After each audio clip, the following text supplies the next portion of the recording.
قرآن والی کیفیتوں سے آپ کب گزریں گے؟ جب آپ معاشرے سے ٹکرائیں گے.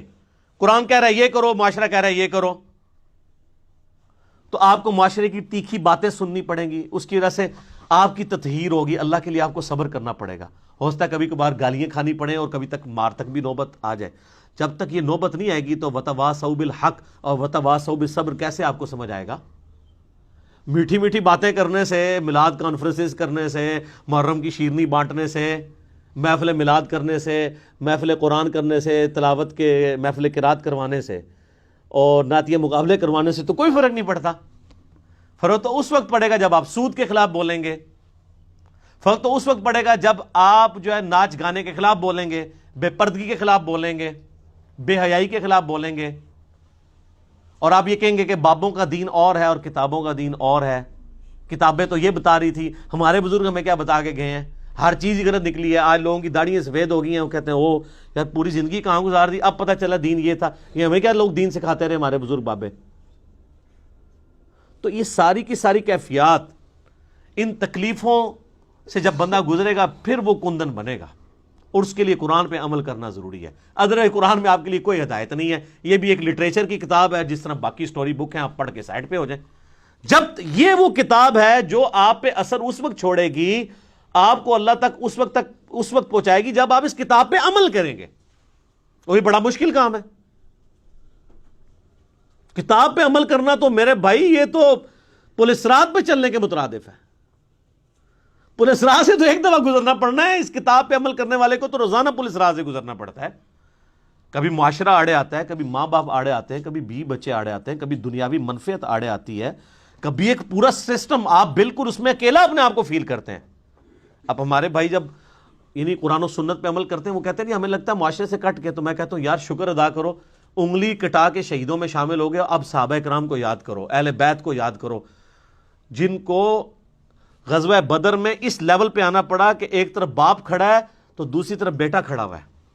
آپ پہ یہ نوبت تو نہیں آئی کہ اللہ نے آپ کو یہ آزمایا ہو کہ آپ مسلمانوں کی طرف سے اپنے باپ کو مارنے کے لیے غزوہ بدر میں اتر آؤ. تو تم تو اس قابل ہی نہیں تھے. ویسے تم لاکھ کہتے رہو کہ تیرے ہوتے جنم لیا ہوتا، کچھ بھی نہیں سی ہونا. رفع دین پھر بھی نہیں سی تو شروع کرنا، ٹھیک ہے، تیرے ہوتے جنم لیا ہوتا. لازم کہتے رہو، آپ کوئی فرق نہیں پڑتا. سر وہ بڑا مشکل وقت تھا، بڑی تکلیف دہ چیزیں تھیں اس کے اندر. سیدنا حذیفہ ابن یمان کی حدیث میں بار بار یاد کرتا ہوں، اس کو آپ پلے باندھ لیں. صحیح مسلم میں جہاد والے چیپٹر میں ان کے پاس کچھ لوگ آتے ہیں اور کہتے ہیں حضرت کتنے خوش نصیب ہیں آپ، رسول اللہ کی صحبت کی صلی اللہ علیہ وآلہ وسلم، آپ کی زیارت کی، کاش ہم بھی آپ کا زمانہ پاتے ہیں، حضور کے ساتھ مل کے جہاد کرتے. ٹھیک ہے، جس طرح آج کل لوگ کہتے ہیں کبھی تیرے تلووں سے لپٹ جاتا، کبھی کچھ کرتا. وہ جو حسن نثار صاحب نے پوری ایک نعت لکھی ہوئی ہے. باقی حسن نثار صاحب کا جو کردار ہے وہ آپ سب لوگوں کے سامنے ہے، مجھے اس کو ہائی لائٹ کرنے کی ضرورت نہیں ہے. وہ جو نعت لکھ رہے ہیں وہ ان کے اپنے اوپر نظر آ رہی ہے، وہ خود فیصلہ کر لیں. نعت لکھنا بہت آسان ہے، یہ ہے وہ جو دین بہت آسان ہے، اس پہ چلنا مشکل ہے.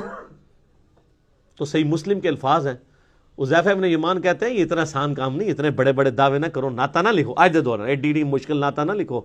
ان کا میں تمہیں ایک واقعہ صرف اپنی زندگی کا سناتا ہوں، اور یہ مسلم شریف ہے. سر مولانا شریف نہیں ہے، بزرگ شریف نہیں، کہانی شریف نہیں ہے، مسلم شریف ہے. حذیفہ نام لکھیں آپ، حذیفہ لکھیں اور خندق لکھیں، یہ دو لفظ لکھیں، اسلام 360 میں کھل جائے گا. نمبر نہ منگیا کرو، اللہ جو بندے ہو تھوڑا جا آپ بھی کوئی کام کرو. 5ویں کلاس کے بچے کو اسلام 360 دے دینا، 5 منٹ بعد میں اس کو کہوں گا وہ حدیث ڈھونڈ دے گا. ایڈے بڑے ٹگے نہیں، آپ یونیک لفظ لکھیں. میں بول رہا ہوں حذیفہ ابن یمان غزوہ خندق کا موقع، آپ حذیفہ لکھیں، خندق لکھیں، تو اسلام 360 حافظہ اللہ تعالی آپ کو حدیث کھول دے گا. مسلم شریف سلیکٹ کر لیں، مسلم شریف بھی نہ سلیکٹ کریں، حدیث کی کتابیں کریں، وہ خود ہی بتائے گا یہ حدیث کہاں پہ ہے. چلو، تو حذیفہ ابن یمان کہتے ہیں رضی اللہ تعالیٰ عنہ، نبی علیہ السلام نے ایک سخت سردیوں کی رات میں، جبکہ آپ کو پتہ ہے غزوہ احزاب کے موقع پہ کتنا مشکل وقت تھا، خندق کھودی ہوئی ہے، اس طرف کافر بیٹھے ہیں، اس طرف مسلمان بیٹھے ہوئے ہیں، سخت سردی ہے، بڑا ٹف ماحول ہے.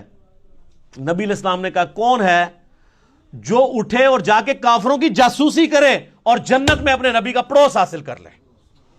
ہائے ہائے ہائے ہائے، یہ سارے نعتوں والے کہتے ہیں میکل ہو جڑا سی انج کر کے.